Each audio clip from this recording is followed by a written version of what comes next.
Hello दोस्तों, मेरा नाम है संग्राम और आज है दिन 9 जुलाई 2026। तो चलिए दोस्तों देखते हैं क्या हाल है हमारे पोर्टफोलियो का। चलिए दोस्तों देखते हैं क्या हाल है हमारे पोर्टफोलियो का। सबसे पहले दोस्तों देख लेते हैं हमारा जीरोधा का ट्रेडिंग अकाउंट क्या कहता है। और आज दोस्तों हमारा निफ्टी बैंक 400 से 430 पॉइंट के करीब बढ़ा हुआ है, जो कि हमारा 1% के करीब है। निफ्टी 50 हमारा 100 से 110 पॉइंट के करीब बढ़ा हुआ है, जो कि 0.5% के करीब है। दोस्तों आज एक अच्छा खासा बुलिश डे होने वाला है दोस्तों, ऐसा मुझे लग रहा है। इंडिविजुअल स्टॉक्स की बात करते हैं दोस्तों। एलटी फूड्स आज हमारा 1% के करीब बढ़ा हुआ है। पिरामल फाइनेंस हमारा 1% के करीब बढ़ा हुआ है। यूपीएल हमारा 0.5% के करीब बढ़ा हुआ है। टाटा स्टील हमारा फ्लैट है। जनरल इंश्योरेंस हमारा 1% के करीब बढ़ा हुआ है। पीएफसी हमारा 0.5% के करीब बढ़ा हुआ है। टाटा मोटर कमर्शियल व्हीकल 1% के करीब बढ़ा हुआ है। टाटा मोटर पैसेंजर व्हीकल 0.5% के करीब बढ़ा हुआ है। वेदांत हमारा 0.5% के करीब गिरा हुआ है। वेदांत स्टील हमारा 3% के करीब गिरा हुआ है दोस्तों। वेदांत पावर हमारा 1% के करीब बढ़ा हुआ है। वेदांत एल्यूमिना हमारा 1% के करीब गिरा हुआ है। और वेदांत ऑयल एंड गैस हमारा 2 to 3% के करीब बढ़ा हुआ है दोस्तों। तो चलिए दोस्तों देख लेते हैं क्या प्रॉफिट बुकिंग करने जैसा कुछ है हमारे पास। तो जैसे कि आप सबको पता ही है दोस्तों, ये मेरा स्विंग ट्रेड का पोर्टफोलियो है, जो कि 7 to 8% के करीब गिरा हुआ है। 18 to 19,000 के करीब ओवरऑल ये गिरा हुआ है दोस्तों। इंडिविजुअल स्टॉक्स की बात करते हैं। LIC हाउसिंग फाइनेंस हमारा 3 to 4% के करीब गिरा हुआ है, जो कि 1900 to 2000 के करीब है। पीएफसी हमारा 9 to 10% के करीब गिरा हुआ है, जो कि हमारा 14 to 15,000 के करीब है। रैक लिमिटेड हमारा 3 to 4% के करीब गिरा हुआ है, जो कि हमारा 1500 to 2000 के करीब है दोस्तों। हाल फिलहाल के लिए प्रॉफिट बुकिंग करने जैसा कुछ नहीं है दोस्तों, हमें कुछ और दिन वेट करना पड़ेगा, ताकि आगे जाके निफ्टी अच्छा खासा अपसाइड का कुछ अच्छा बड़ा मोमेंटम दे दे, तब जाकर हमें इसमें कोई बड़ा मुनाफा देखने को मिल सकता है दोस्तों। हाल फिलहाल के लिए प्रॉफिट बुकिंग करने जैसा कुछ नहीं दोस्तों, इसको एज इट इज छोड़ देते हैं और आगे बढ़ते हैं। हमारा अगला वाला पोर्टफोलियो क्या कहता है।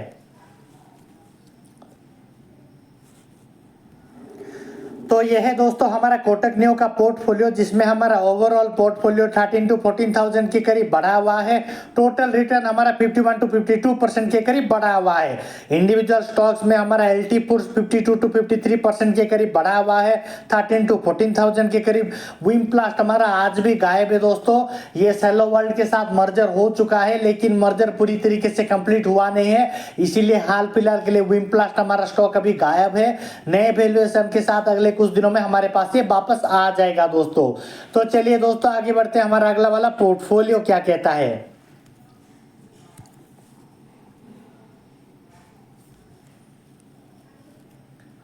अगर आप लोगों को भी स्टॉक मार्केट के रिगार्डिंग कोई क्वेरी या फिर जानकारी की जरूरत पड़े तो मुझे कमेंट में जरूर बताइए दोस्तों, ताकि मैं आप सबकी कोई मदद कर सकूं। तो यह है दोस्तों हमारा क्रिप्टो करेंसीज का पोर्टफोलियो, जो कि हमारा आज के दिनों में 0.5% के करीब गिरा हुआ है। ओवरऑल ये 56% के करीब गिरा हुआ है दोस्तों। जैसे कि आप सबको पता ही होगा दोस्तों, ये सब लॉन्ग टर्म का इन्वेस्टमेंट है। जब तक 5-10 साल तक हम इसको होल्ड नहीं करेंगे, तब तक हम इसमें कोई अच्छा खासा क्रिप्टो करेंसी हमारे हाथ लगेगा ऐसा एक्सपेक्ट नहीं कर सकते दोस्तों। तो हाल फिलहाल के लिए इसको एजीटी छोड़कर आगे बढ़ते हैं दोस्तों। तो यह है दोस्तों हमारा ग्रो का पोजिशनल ट्रेड वाला अकाउंट, जिसमें 1 डे रिटर्न में हमारा 1 to 2,000 के करीब बढ़ा हुआ है। 0.5% के करीब ये बढ़ा हुआ है। टोटल रिटर्न में 7 to 8% के करीब ये गिरा हुआ है, 48 to 49,000 के करीब। इंडिविजुअल स्टॉक्स की अगर बात करें तो रेक लिमिटेड हमारा 39 to 40,000 के करीब गिरा हुआ है, 7 to 8% के करीब। पीएफसी हमारा 5 to 6% के करीब गिरा हुआ है, जो कि 9 to 10,000 के करीब है दोस्तों। हाल फिलहाल के लिए प्रॉफिट बुकिंग करने के लिए कुछ नहीं है दोस्तों। अगले कुछ दिनों में निफ्टी अच्छा खासा अपसाइड का मोमेंटम दे देगा, तो 20-30% के करीब हमारा जब ये बढ़ जाएगा, तब हम इसमें आराम से प्रॉफिट बुकिंग कर लेंगे दोस्तों। हाल फिलहाल के लिए हमें इसमें थोड़ा और पेशेंस के साथ वेट करना पड़ेगा। तो चलिए दोस्तों देखते हैं हमारा म्यूचुअल फंड्स का क्या हाल है। म्यूचुअल फंड की अगर बात करें तो दोस्तों ये 1 डे रिटर्न में 25 to 26,000 के करीब गिरा हुआ है, 1 to 2% के करीब। टोटल रिटर्न में ये हमारा 5 to 6% के करीब बढ़ा हुआ है। 70 to 80,000 के करीब ये बढ़ा हुआ है और इसका XIRR भी पॉजिटिव में आ गया है दोस्तों। 3.85% का पॉजिटिव XIRR हमें देखने को मिल रहा है दोस्तों। हाल फिलहाल के लिए हमें इसमें कोई चेंजेस करने की जरूरत नहीं है दोस्तों। हमारा म्यूचुअल फंड ऑलरेडी अच्छा खासा परफॉर्म कर रहा है, डरने की कोई बात नहीं है दोस्तों। तो चलिए दोस्तों आगे बढ़ते हैं, हमारा अगला वाला पोर्टफोलियो क्या कहता है। तो यह है दोस्तों हमारा एंजल वन का इन्वेस्टिंग अकाउंट, जिसमें हमारा ओवरऑल 43 to 44,000 के करीब बढ़ा हुआ है। 21 to 22% के करीब ये बढ़ा हुआ है दोस्तों। म्यूचुअल फंड्स की अगर बात करें तो 7 to 8% के करीब ये बढ़ा हुआ है और इसका XIRR भी पॉजिटिव में आ गया है दोस्तों। 4.38% का पॉजिटिव XIRR हमें देखने को मिल रहा है दोस्तों। इक्विटी की बात करते हैं, इक्वल टू 43,000 के करीब बढ़ा हुआ है। 21 to 22% के करीब ये बढ़ा हुआ है दोस्तों।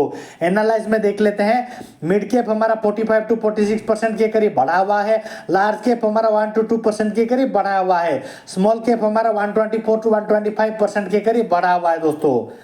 तो सेक्टर वाइज देख लेते हैं, फाइनेंस और हाउसिंग हमारा 133 to 134% के करीब बढ़ा हुआ है। ऑटोमोबाइल और ट्रक्स हमारा 70 to 71% के करीब बढ़ा हुआ है। स्टील और आयरन हमारा 19 to 20% के करीब बढ़ा हुआ है। ऑटोमोबाइल और पैसेंजर कार 38 to 39% के करीब गिरा हुआ है। पेस्टिसाइड और एग्रो केमिकल हमारा 8 to 9% के करीब बढ़ा हुआ है। अदर्स हमारा 9 to 10% के करीब बढ़ा हुआ है, जिसमें हमारा फाइनेंस और NBFC 3 to 4% के करीब गिरा हुआ है। एल्यूमिना प्रोडक्ट्स हमारा 1100 के करीब हमारा परसेंटेज में बढ़ा हुआ है। मेटल और नॉन फ्यूरोस हमारा 1% के करीब गिरा हुआ है। पावर जनरेशन हमारा 36 to 37% के करीब गिरा हुआ है। ऑयल और रिफाइनरी 67 to 68% के करीब गिरा हुआ है। मेटल और फ्यूरोस हमारा 5 to 6% के करीब गिरा हुआ है दोस्तों। तो चलिए दोस्तों इंडिविजुअल स्टॉक्स का हाल देख लेते हैं। तो वेदांत एल्यूमिना हमारा 1097 to 1098% के करीब बढ़ा हुआ है। पीरामल फाइनेंस हमारा 134 to 135% के करीब बढ़ा हुआ है। Tata motor commercial vehicle 70 to 71% के करीब बढ़ा हुआ है। टाटा स्टील हमारा 19 to 20% के करीब बढ़ा हुआ है। यूपीएल हमारा 8 to 9% के करीब बढ़ा हुआ है। वेदांत हमारा 1% के करीब गिरा हुआ है। पीएफसी हमारा 1 to 2% के करीब गिरा हुआ है। वेदांत स्टील हमारा 4 to 5% के करीब गिरा हुआ है। जनरल इंश्योरेंस हमारा 6 to 7% के करीब गिरा हुआ है। वेदांत पावर हमारा 36 to 37% के करीब गिरा हुआ है। Tata motor passenger vehicle 38 to 39% के करीब गिरा हुआ है। वेदांत ऑयल एंड गैस हमारा 67 to 68% के करीब गिरा हुआ है दोस्तों। तो हाल फिलहाल के लिए हमें कोई चेंजेस करने की जरूरत नहीं है दोस्तों। हमारा इक्विटी अच्छा खासा परफॉर्म कर रहा है, डरने की कोई बात नहीं है दोस्तों। तो चलिए दोस्तों मिलते हैं हम हमारे अगले वाले एपिसोड कल में।